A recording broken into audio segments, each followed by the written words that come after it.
Alright, this is where the plumbing gets a little more complicated. We actually need one more pump to do the solar thing right, if you ask me. I do have one for the garden hose I haven't hooked up. I was going to try and do the Intex, but with the fountain, it's not going to do it. So I'm going to have to hook up a separate line to see if it'll get me enough to use the solar heaters off this pump and pump the fountain. If not, I'll have to get the garden hose one, which I could modify for this, but I don't know if I will. We'll see, because that's a whole different project. So if we actually had one more small fan filter like that, because this filter does great. You can run it 6 hours. It's made for a bigger pool. Eventually we're going to get a bigger pool. And then if that has a filter, we'll use this for probably the fountain, or actually pumping this and that.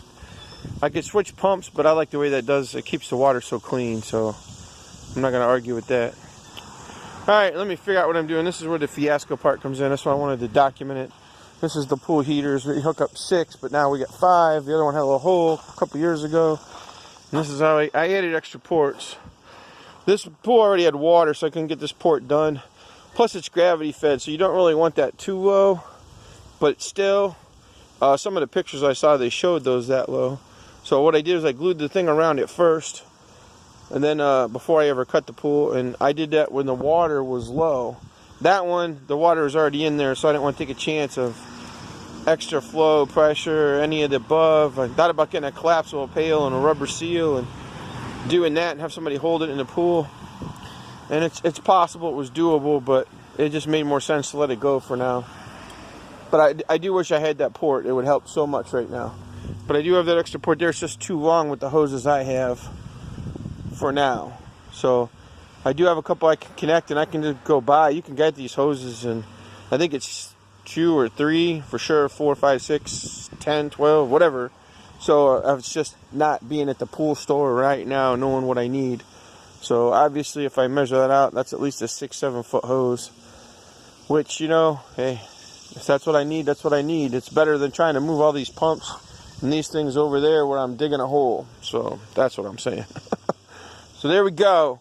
That's the fiasco of poolism, as I know it anyway. I got enough of a grasp of it now. If I'd have known all this a couple years ago, it would have been better. But, you know, you just got to go with your American ingenuity sometimes and go with the flow. So I definitely would have put these little ports in. These are just drain ports for regular pools. I definitely would have changed all my Intex stuff out. These hoses are thicker. They're going to last longer. I've had a couple Intex hoses just break for no reason. I mean, when I say no reason, I mean they're at least 5 years old, and even though they weren't used a couple seasons, they just popped holes. These hoses may do the same thing, but they're so heavy. They might even have the UV coating, which helps protect them a little bit more. So far, I get the impression these might last a little bit longer, or 2 or 3 times as longer, just because they're so tough. And they're already coated with the ends. You put the ends on, you don't need all these little extra rubber seals that the Intex has. So you could probably still coat it with the Flex Seal like I've been doing to make my own washers on some of them, but sometimes you ain't got time to do that because you don't want the part glued to the other part. Alright, that's my rambling of the pooling. So that's poolism as we know it, as I know it today. Get yourself 3 pumps if you can afford it. One for the heaters, one for the fountain, and one to keep the water circulated and clean. That's just my thought. You do it how you want to, you need to, can afford to. And, you know, we got this pool before the big spike. We probably could have got it a little bit cheaper, but it was a good deal. And I could have got a pool twice as big for a third of what they're selling now. And right now it's 2020, and I could have got a pool for about a third. So if I would have just bought one and stored it, I would have been great.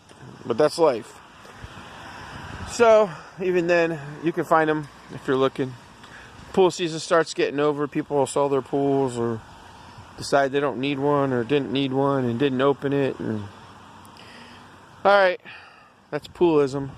Good luck to me, good luck to you. Thank you for a like, share, subscribe. A happy thought.